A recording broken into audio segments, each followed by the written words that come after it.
Anong lasa? Oh, sobrang sarap! Sina kang pinakamagaling na magluto sa bayan. Teka!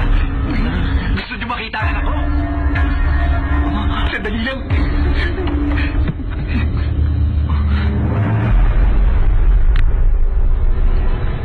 Nandito ang mga kaibigan ni Tatay!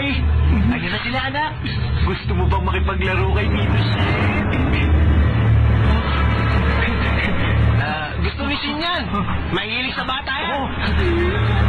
Ito na, Tito Shin. Sige na, laruin mo na. Ito, sabihin mo na siya.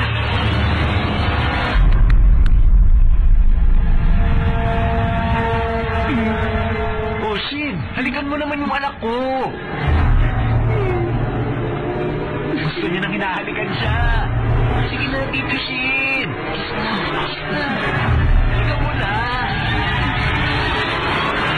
Tingnan mo, masaya na siya. Balik ka na kay Tatay. Uwi na tayo.